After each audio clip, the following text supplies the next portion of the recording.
listening to Answers for the Family with Alan Cardoza and Matt Polachek, only on LA Talk Radio. Greetings to all of you listening around the world, and a warm welcome as we bring you another edition of the Answers for the Family radio show. I'm your host, Alan Cardoza, and if you're a regular listener, thank you for joining us once again. And if this is your first time, please make yourself at home as we bring you Answers for the Family. Now, each week, this show will address issues such as locating a runaway teen, family crisis intervention, building self-esteem, dealing with addictions, and so much more. Now, having over 30 years' experience working with families in crisis, I've been fortunate to meet and work with some of the top professionals in many of the helping fields and skilled authors who are all working to make this world a better place for all of us. Now, while my co-host, Dr. Matt Polachek, takes a little time away from the show, we're bringing in some wonderful guest hosts who, like Matt, are making a positive difference in the lives of others. Now, my guest host today is Britten Devereau, and she is the Chief Clinical Officer at Devereau Healthcare. Her educational background focused on industrial organizational psychology in her undergraduate work while completing a Master's of Science in addiction counseling, then attaining her licensed advanced drug and alcohol counselor credential, as well as becoming a Master Addiction Counselor. Britten, welcome to Answers for the Family. Good morning, everyone. And Alan, of course, thank you. And good morning to you. Glad to be with you. Well, I am so thankful for you to be on here. And one of the things that makes it really nice is that after you were on the show about a month ago, we had additional questions that came into the show. And so what I'd like, before we bring on our guest today, is to share these questions. And so hopefully we have the same listeners that were listening, and they'll get the answers to the things that it apparently allowed them to think more about what it was that you were talking about, and it put them in a position to think maybe there's some additional questions, and hopefully we can help. So this first one reads, it says, I work for a small school district in Northern California, and I'm seeing more and more young people destroying their teen years with illicit drugs. What are some of the industry trends today that are bringing positive results as we try to reverse this? Well, first of all, thanks again for having me back, and thank you for the question. Definitely a question that I think a lot of parents, families, communities, educators are asking right now. Unfortunately, the trend is that the drug use, the trauma related to drug use and behavioral problems is increasing. So the industry trend is that a lot of us need to rally together and look at these solutions. So to that question, there's several anonymous programs that adolescents can join. There are, of course, increased amount of treatment programs that are looking at not just the substance abuse, but also the behavioral health that goes along with the substance use, so we can look more forensically at the needs that the patient may have. It's definitely important to look at also the pharmaceutical benefits, like Vivitrol. There's a lot of medications out there that can block the use of the receptor site for opiates, and Vivitrol is a drug with minimal side effects that a lot of addictionologists and psychiatrists have looked at and said, this is something that can really help keep adolescents safer. And there's definitely a value in evaluating the family therapy, counseling needs, not just individual, but also among the family system. So as we look at addiction and mental health disorders, lots of times there's trauma, biological, trauma environmental, socially, mentally, emotionally, legally, and to look at some of these needs in a safe therapeutic setting where individuals can hold space for those needs and that trauma is very beneficial. So counseling, that is an increased trend that individuals are trying it. The only thing I would say, and I would caution our listeners, is don't just go once. Don't just go twice. You have to keep going back, because finding a good counselor, a good therapist, or a good treatment is something that requires perseverance, persistence, and determination. Wow, I love that, and especially when you were sort of focusing more on the mental side or the psychological side, because so many times people will think, okay, if there's drugs involved, that just taking those away is somehow going to fix everything, like some sort of magic thing. And I'm so glad that you touched on the aspect of if you don't then go for the root cause, because in many cases, I mean, the drugs can just be a secondary issue. Agree. And at Diamore Healthcare, one of the things that we in some ways joke about, but in many ways we communicate this to our patients and to their families, is we hope we never see you again, except as an alumni when you come back to eat dinner with us. Because we don't want to see somebody cycle through treatment over and over again. We want this to be the last time and then to go live a fulfilling, high-quality life. Yeah, and I'm glad you brought up that point, and I feel the same way. And I spoke one time in Washington, D.C. to a large amount of psychologists and psychiatrists, and I started the speech with, put me out of business. Put me out of business. Put me in a position to where I don't have to locate the runaways because they're not running away. Put me out of business so that I don't have to transport them to your treatment center because they don't need it. Amen 1,000 times, Alan. Amen 1,000 times.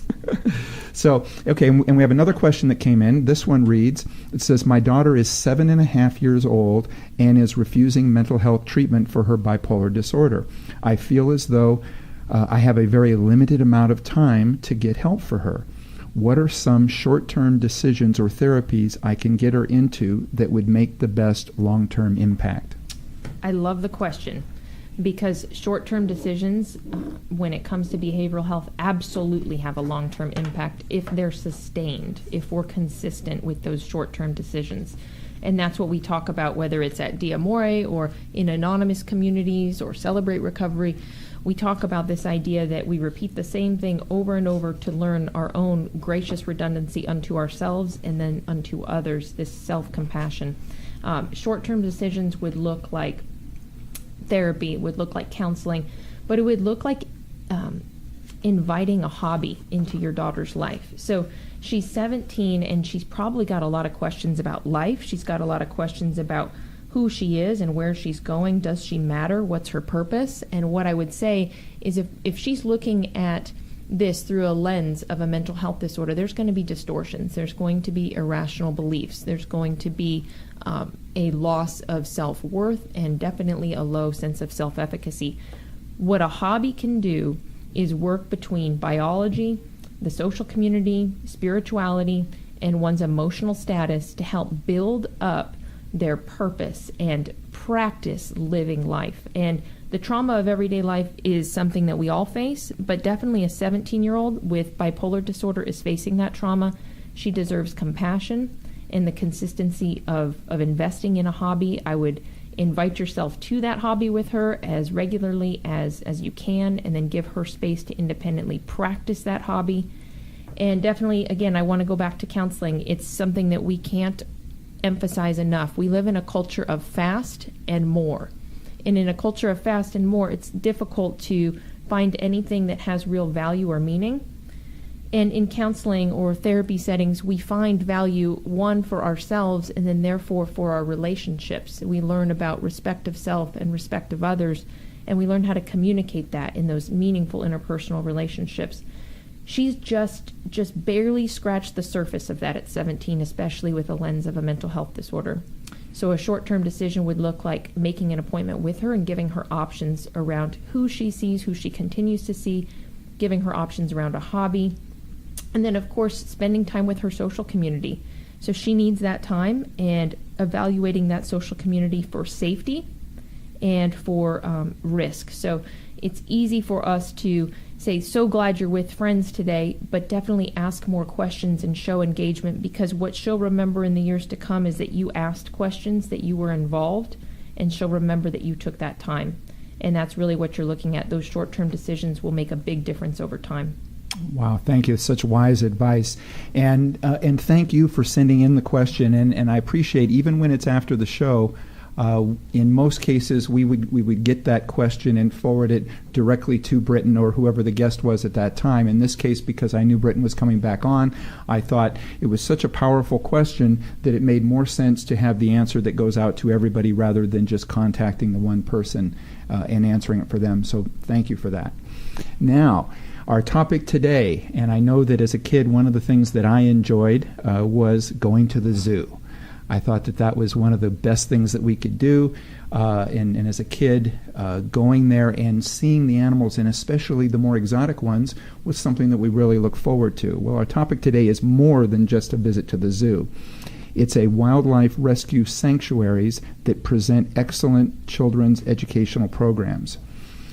Now, our guest today is Bobbi Brink, and she is the founder, director, and vice president of Lions, Tigers, and Bears, and has been working with and advocating for the captive big cats, bears, and other exotic animals since the early 1990s.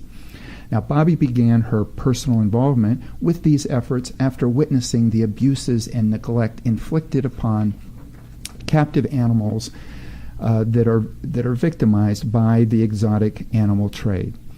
Since then, she has made it her personal mission to work to end the abuses to these beautiful animals. Now, Bobbi plays an active role in managing all aspects of Lions, Tigers, and Bears' daily operations, from daily feedings to office management. She is a prolific fundraiser and tireless advocate for abused and displaced wildlife. She works across the country to coordinate the rescue and relocation of hundreds of big cats, bears, and exotic animals, providing them an opportunity to live out their lives at reputable sanctuaries, including, of course, Lions, Tigers, and Bears. Bobbi has testified before Congress to help instill legislation that would regulate the trade of these animals. She is also very active in local planning groups, and both she and Lions, Tigers, and Bears have won multiple awards and have had recognition for leadership and public service from the Alpine Chamber of Commerce, the San Diego County Board of Supervisors, and the California State Assembly. Bobbi, welcome to Answers for the Family. Thank you very much, and thank you for having me and letting me speak on behalf of the animals. Well, we are just thankful that you are out there speaking on behalf of them. And I was very thankful when, in speaking to my producer, Jan, that she got in touch with you and started providing us with the information and what it is you're doing, and we couldn't wait to get you on. So it's definitely our pleasure. Thank you. So I guess to start with, share a little bit about what Lions, Tigers, and Bears is and maybe what it isn't. You know, most people don't know the exotic animal trade's second to drugs and weapons and right behind human trafficking in our country. There's just some terrible people that don't care about animals and use them for nothing more than profit. And, a lot of people think, the animals live at the zoo or they live at the circuses, and there's thousands of big cats, and bears in our country that are just that deplorable roadside zoos and, little faulty attractions and canned hunt ranches. And so I started Lions, Tigers, and Bears to try to make a difference for the animals. And we started in 2003. We started by bringing in a bobcat and 2 tigers. Now we have rescued at our place right now, we have 65 animals, 17 different species. We work all over the country with first responders to get animals out of deplorable conditions and places where they shouldn't be. We help go in on raids and compensate animals and everything else. And then, of course, we're an education center, and we even work with special needs children because animals are just great therapy.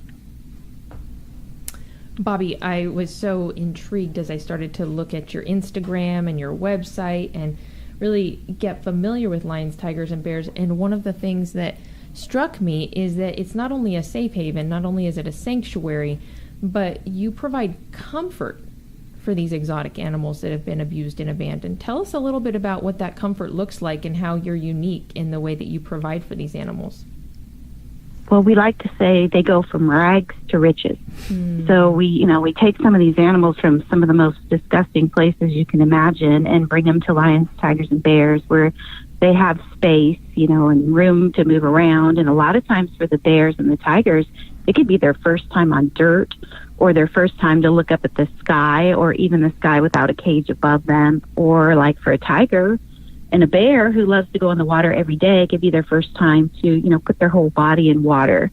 A lot of times when we go pick up these animals, people put them in their kitchens or basements, and they never think about getting them out. And we've literally got to go in with the first responders and build something to get them out, because sometimes it's not safe to dart.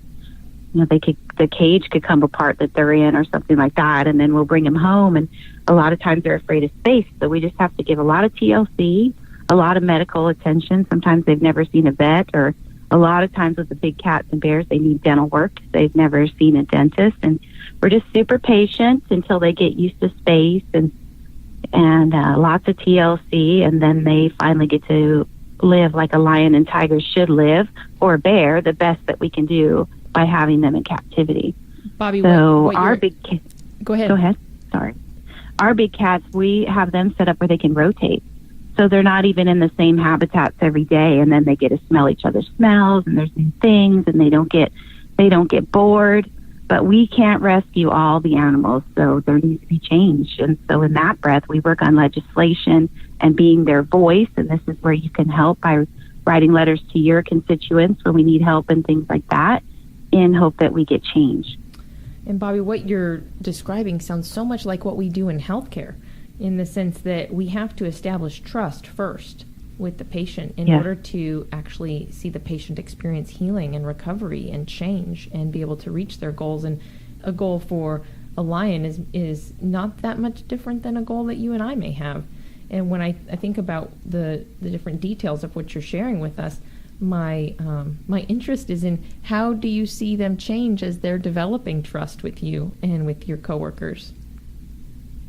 You just got to be really patient, and it takes time. Like, for instance, we had a bear named Sugar Bear, and he lived in a corn crib for over 6 years, which isn't even 10 feet circle.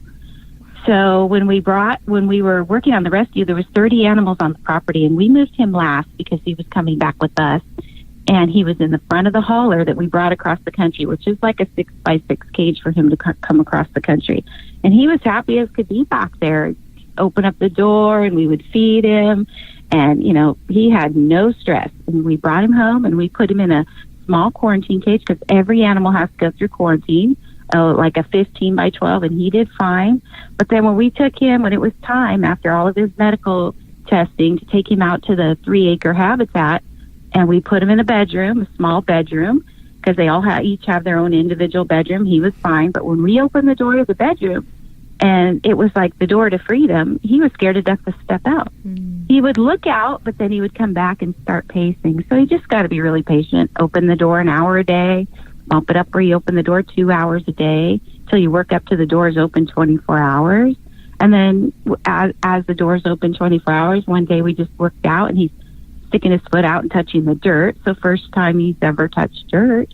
And then, a couple of weeks later, he's sitting outside like a little kid playing in the sand next to the sandbox, but getting up every few minutes and making sure his little safety is there and he can still go back in his bedroom. And then now he walks the whole habitat, roams around with the girls, uses the pool, the picnic table, everything that a bear should do. Just takes time and patience.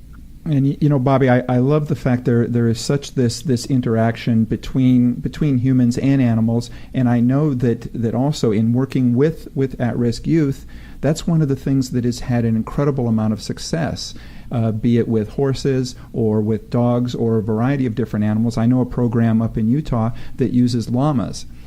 So there's so many different ways in which our young people, by interacting with animals in their habitat, is so beneficial to psychologically to us.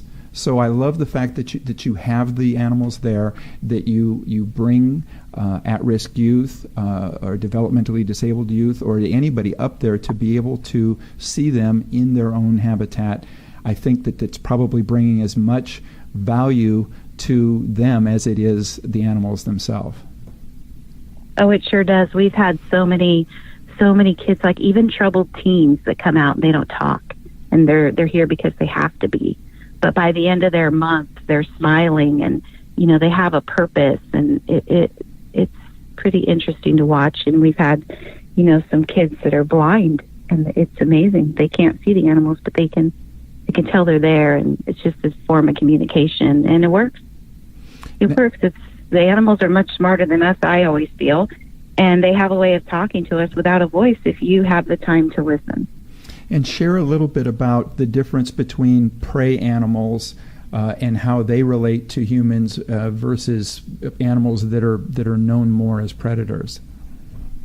Right, and this is a problem with the lions, tigers, and bears. Tiger, top of the food chain, apex predator. These animals can kill you in a second. So this is why they don't make it pets, and they don't belong in somebody's basement or kitchen. And 99.9% of the time, private ownership, it just doesn't work out. So it's just hard because these animals, they have to be kept in a habitat, and it has to be safe. But yet people need to be able to interact with them and work with them daily because they're captive animals. All they know is our people. And this is the reason that they can't be put back in the wild. They'll walk right up to a person. So you can't have a tiger just walking right up to a person. But it's amazing, like my pastor says, to have tigers, you have to have faith in Chainlink. And just having that piece of Chainlink between you and the animal, there's so much good that can still go on that you can do for that animal, and vice versa, that animal actually does for people in return. And it's interesting as you say that, because the faith that it takes to interact with these animals after they've been through such trauma, it must be something that you engage on a daily basis. Tell us a little bit about that. We just got to, be patient, and, even the keepers, we have to kind of get to know each animal, know their daily routines, just kind of like your kids. You get to know their habits, and you can tell when they're up to no good, and you can tell when they're up to good. And, animals, you can tell when they don't feel good and, how they feel, because they're just like us. One day they might feel good, and the next day they might not feel good. Their eyes tell so much, and their body positions, and even our body positions, and they watch our movements and our habits and how we smell every day and things like that. There's a lot to be learned. Now, when you talk about, obviously these are predator animals, and I know that I've read some kind of negative information in regards to these kind of cub petting zoos, or it's sort of a cub petting industry. I know, having traveled in other countries, it was amazing to me that there would be situations in which people would be waiting in line to go get their picture taken with a particular cub. And I mean, I looked at it and I thought, I still know that is a predator animal. So share a little bit about what it is that's going on in that industry and what you don't like about it. Well, this is a really sad thing because it has just gotten to the point where we have to make it where nobody touches the babies. And it's just because the unresponsible people that don't care anything about the animals, they are continuously breeding more and more animals for nothing more than to use them to do photo ops as their babies and dispose of them when they're too old for the public to touch.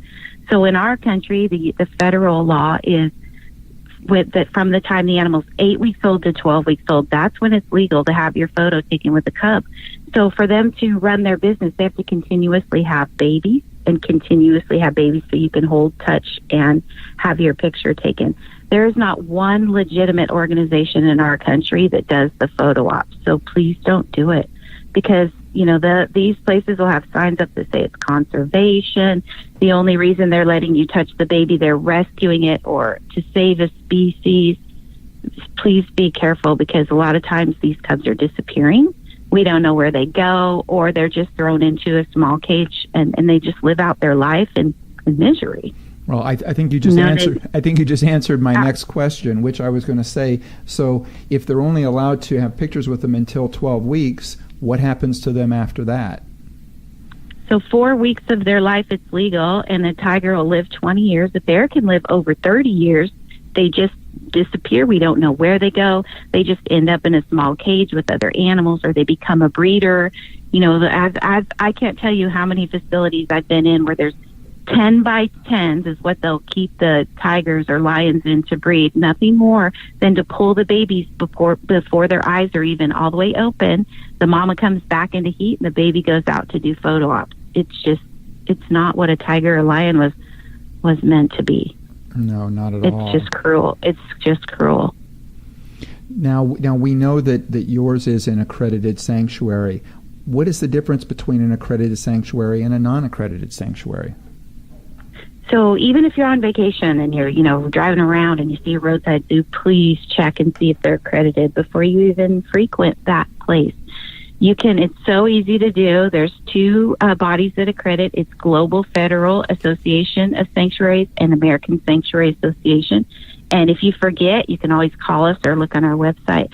But what being accredited does is it's like a peer review, and they just go through your financials, your safety records, your training, how you take care of your animals, so many things to keep you on the right track and keep you doing the right thing. And the most important thing to remember is a real sanctuary will never buy, breed, sell, or trade. Ever. They just don't do those things. A zoo is different. Like for instance, our San Diego Zoo is an AZA facility. Not to be confused with ZAA or AZAZ, but it's an AZA facility. And you can always remember that by just look up San Diego Zoo and see how they're accredited. And then you can remember across the country. But that organization, AZA, is the only one to hold the species survival plan. So if you do see breeding, and if you believe that breeding lions, tigers, and bears that can't go back out in the wild, that we're just breeding to be in captivity is okay, then that is who does the legitimate breeding. So they're the ones that hold the SSP plan, the species survival plan, have the book, do it properly, move the animals around to increase the gene field. And then it's going to come to where, like, our teenagers right now and our young people are going to make the decision. Do we continue to breed lions, tigers, and bears to have them in cages and on public display? Or do we stop unless we can actually do true conservation where these animals get to go back out in the wild? So, Bobbi, because that's what conservation is. Okay, that makes sense. Now, thinking about zoos and circuses, this may be the provocative question, but what is appropriate? You said AZA is appropriate, so we're thinking about animals in captivity. That gives them no opportunity to live out their normal animal life. So what is appropriate? And forgive me if that's an ignorant question, because I know you're so well versed in all of this. Well, to me, that's not appropriate, but I think other people feel differently. So if there is one legitimate breeding source in your mind, then it would be the AZA Zoo. To me, I just don't really believe in continuing to breed more and more animals if they can't go out and live their natural life. And when I first started working around these animals in 1990, just being the animal lover that I am, seeing them in a cage, it really didn't bother me at first.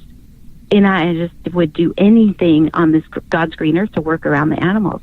But now that I've actually done what I've done and I work around these animals every day, I see it more and more and more. They don't belong in a cage. It's just, it's not what God built them to be. They belong out in the wild, being a tiger in the forest, in the rivers, and, a lion out on the savannah. They don't belong locked up in a glamorized prison. So that's why I just truly believe the younger generation right now is who's going to make that decision and do the right thing and stop all the unnecessary breeding and get it illegal to have these animals as a pet in your backyard. And we're working on our federal law. We're on our fourth try. It's called the Big Cat and Public Safety Act, and we're trying to get that through. And that would kind of stop pet ownership and unnecessary breeding and make the permit requirements a little bit stronger. Now, for those of you out there that if you would like to learn more about this, you can go to the website, which is lionstigersandbears.org. You can go to the website. You can not only learn more about it, but if you go there now, we're going to take a break. There are some wonderful pictures on the site, so you can, again, open up another window. Obviously, if you're driving, don't try this. But if there's any more information that you want to get even after the show, it's lionstigersandbears.org. You'll be able to get a wealth of information. If you can't write that down, we will have all of that information on our site at answersforthefamily.com. So stay with us. We will be right back. Founded over 30 years ago to meet the needs of families in crisis, Westfield has continually focused on resolving issues that negatively impact families and businesses. Our signature therapeutic transportation service helps to ensure that adolescents in crisis are safely transported to specialized schools, programs, and treatment centers with unsurpassed experience and success. We are supported by our full-service licensed investigation agency that has legally, professionally, and compassionately located hundreds of runaways and teens. We are experienced and qualified to help, offering solutions which may include referrals to our international network of top professionals in the fields of educational consulting, psychology, psychiatry, and investigations. Simply put, West Shield Adolescent Services and West Shield Investigations are the best solutions when your family is facing a personal crisis. Call 1-800-899-8585, 24 hours a day, 7 days a week. That's 1-800-899-8585, or visit our website at westshield.com. Thank you. And we're back. You're listening to Answers for the Family, and we are talking about lions, tigers, and bears. Bobbi, tell us a little bit about what listeners can do to help lions, tigers, and bears and animals not living at LTB. I saw a little bit about your event in October, so tell us more.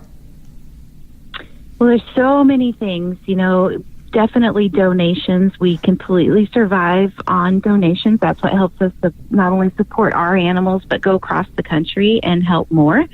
And medical supplies and veterinary care and things like that can volunteer. And even if you're not in our area, our volunteer coordinator can get with you. There's things you can do from home that you can do in your community. Even, as far as posting flyers, social media, get on our Facebook and like us. That helps. Share. If we send something out, sharing helps us, especially when it comes to, anything to do with some legislation that we're working on, or when we're having events, because of course the events help us to raise money for the animals. And we have all different kinds of things at our property to raise funds, from people getting married to having their birthday party to staying the night in our retreat to our spooky campover, which is tent camping, where you can come out in October and stay the night. It's good fun family time. And we do like a pumpkin carving contest at night where everyone brings a pumpkin, and then we stuff it full of goodies and give it to the animals in the morning, and a costume contest, singing, fire, s'mores. It's just a fun tent campover. Every year in December, we have a Christmas party. It's always the first Saturday of December, and it's a fundraiser for the animals where we give them Christmas trees and gifts. In May, we have our gala. And then, just coming out for a visit. We do 6 scheduled visits a week, so it keeps it peaceful the rest of the week for the animals. But we do those scheduled appointments Wednesday through Saturday. There's so many ways you can help. And then get on our email list. So we promise not to email more than once a week. And a lot of times it's just a cute video of an animal doing something or an update. But then we send out important things when we need your help to write a letter or make a phone call, or if we have an animal that's sick and we need help, we do, of course, ask for help with that. So there's so many ways. If you really want to help, call in, email in, and we'll put you right to work. Thanks, Bobbi. No doubt.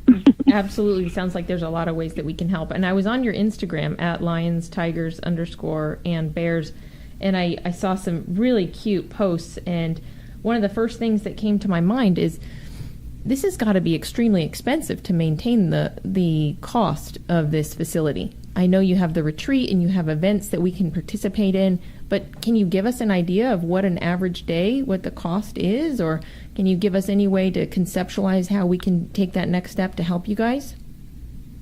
This is another perfect example why these animals don't make great pets. They are so expensive. So for us, one tiger in a year will eat $10,000 worth of food. So it's about $10,000 for one tiger, and that's just food. And about our operating costs are about $75,000 to $80,000 a month to support our animals, and of course, our keepers, because they have to have a keeper. And it's just, it's expensive. So we're constantly raising funds and asking for donations, and it just works one animal at a time, and every little bit adds up to make this work.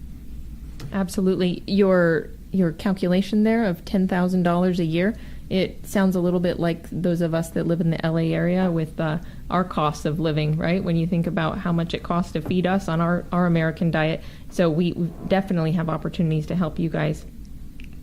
Yes, exactly. And our 2 most expensive bills, and people always think food, but it's actually electricity and insurance. So electricity, all of their pools have to be pumped and cleaned, and the refrigeration and food rotated, and it's just the little things that you don't think that they add up. Well, the October trip sounds like fun. I think we may have to come up there and join you for some pumpkin carving. That would be fun. We also we got some listener questions that were sent in ahead of time, and again, sure. I always thank those that send these in. Oftentimes, they will say that they're working in the middle of the day and they're unable to listen live, and the only way they get their question asked is to send it in ahead of time. So again, we really appreciate them taking the time to do this. Now, this first question reads, it says, the vast majority of children today have their heads buried in cell phones and video games, and they are growing up with no or little connection to nature. Can you tell me where you think we are headed in protecting our wildlife and wilderness habitats if our younger generations just do not seem to know or care about it? And this is from Ben in Washington. Well, I agree with that, but I have so many students and so many young kids right now that they really truly are interested in nature, and they are interested in animals. So if I was a parent, maybe taking the kids to see, and do your homework and find the place in your area that is a legitimate sanctuary. And if they're interested, they'll get involved. But we have many students and many young people that, are even going to, work in conservation for their career, or a large animal vet or a ranger. And, I don't believe that they're not interested. I believe we need to get them interested and share and then thrive on their interests. Are there enough classes? In other words, from the standpoint of college, are there college classes that people are taking? I can remember there was a time in which people in school were saying, well, I'm going to become a park ranger, or I'm going to work with animals more than just pets like a vet would, but, to work with them. Is there a specialty, or are there schools out there, and are they maintaining enough classes that's providing enough people out there to handle this? I believe there are, and even afterwards, there's plenty of places to do, like what we do, the internships and the hands-on, and we do both high school and college level volunteer and interns for students. That's great. So I believe if they're interested, there is. All right, we have even Moore Park College has a lottery too. And it's still very hard to get in for the exotic animal care program up there. All right. We have another listener question that's come in, and I think this touches a little bit on what you've talked about people having animals in their neighborhoods.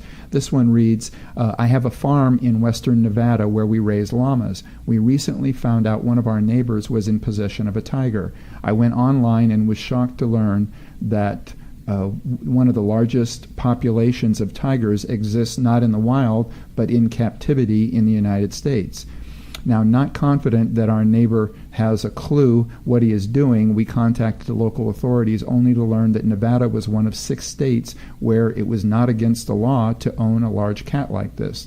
Should we be concerned, and are there many instances of these cats escaping and harming people or animals on a local ranch like ours? And this is from John in western Nevada. So yes, everything he said about Nevada is true. It is one of the states where you can legally still own the animals as a pet.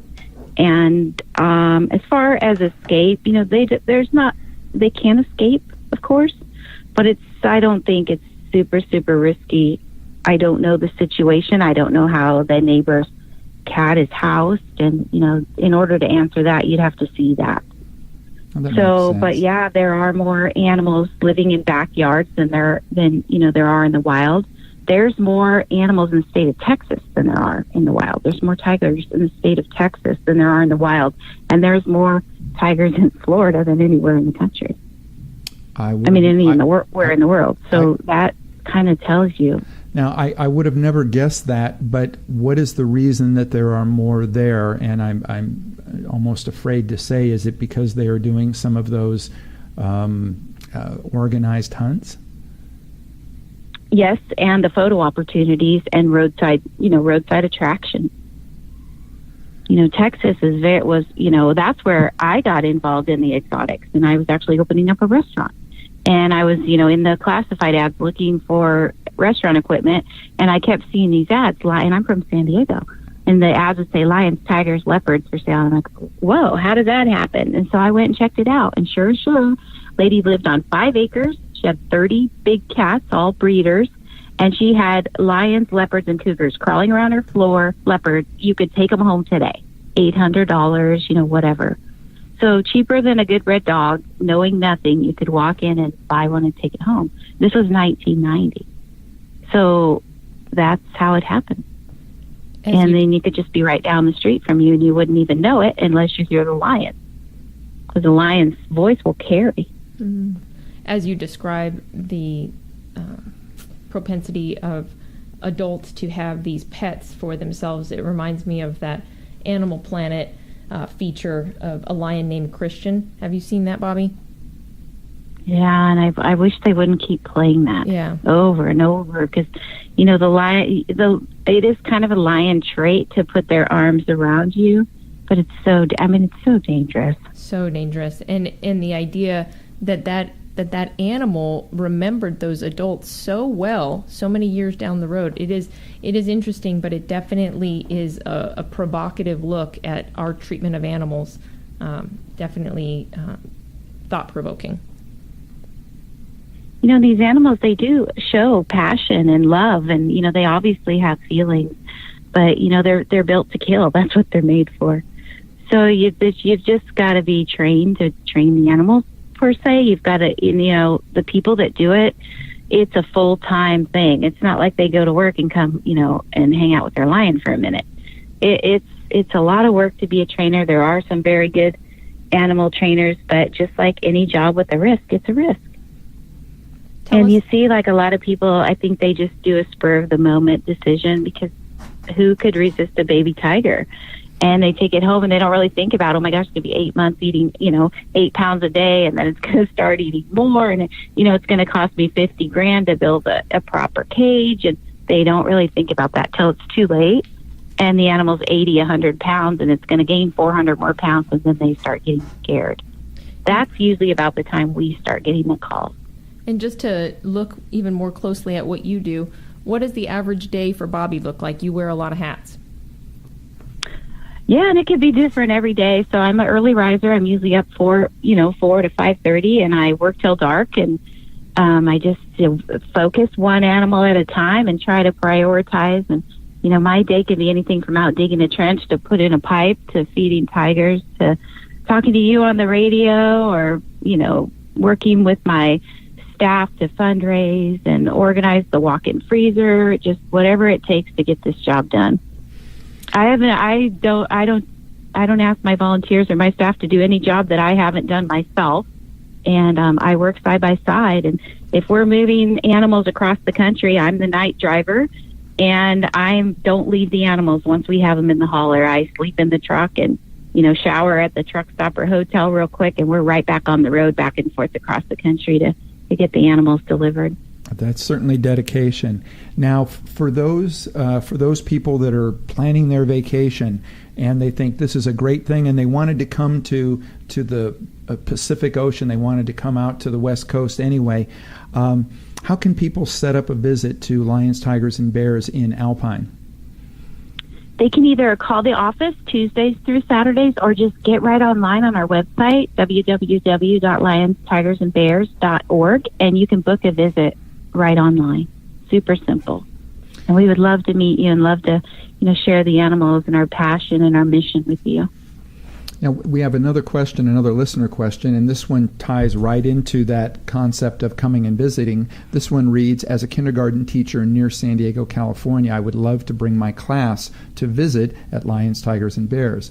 How would I go about setting up a school-sanctioned visit on your end, and what would a coordinated visit of children this age consist of? So Lauren is our person who books those, again, Tuesday through Saturday, so they could just call the office And we just put together about a 2 to 2.5 hours, so you have their attention span. And we do it as a group, and we actually have a little scavenger hunt for kids. And so one of the keepers takes them around and introduce them to each animal, and then they have a little game and coloring thing that they can do while we're doing the visit, and they get a sticker at the end. If they complete it or not, they get the sticker. But it just keeps them engaged, and like we feed the bears peanut butter and jelly sandwiches, and we feed the big cats meat, and then the keeper will play off the kids' interests and things like that. That sounds great. Yeah. Now, I had one more thought and I had lost it. Now, if the kids are coming, I mean, obviously, there's a time in which you're sitting down with them. Is there like a little training thing to where it's explained to them why they're not going to have contact with the animals, why this isn't a petting zoo, but yet it is one that they can see them in something closer to their own habitat? Before they set off to see the animals, we have a little video we show, and then the keepers talk to them for about 3 to 5 minutes, and then they set off to see the animals. So they do the best they can, depending on what age the kids are, to explain why we do what we do and why why the animals are here, and et cetera, et cetera.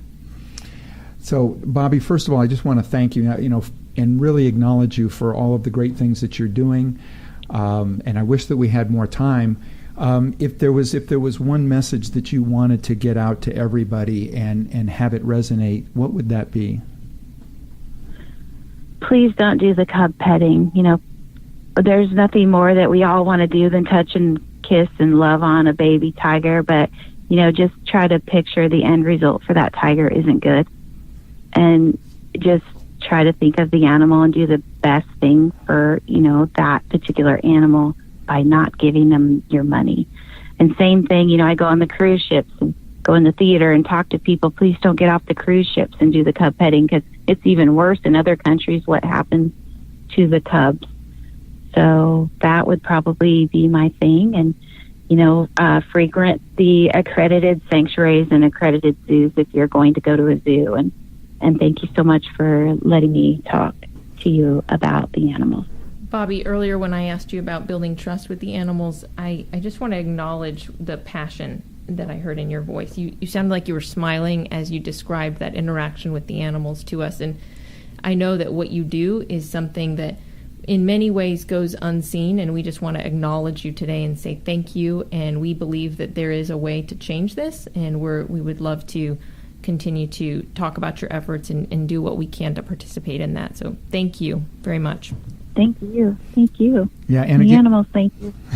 And again, for everybody out there, the website is lionstigersandbears.org.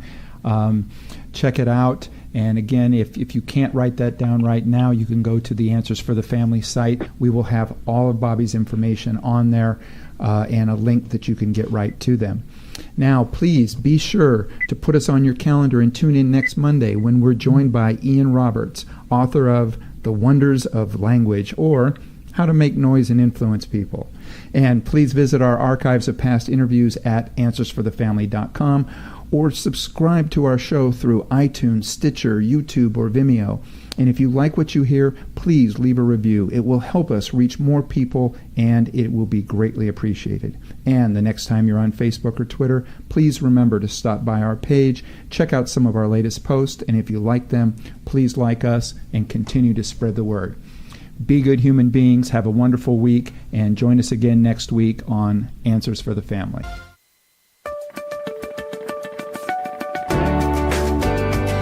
You're listening to Answers for the Family with Alan Cardoza and Matt Polachek, only on LA Talk Radio.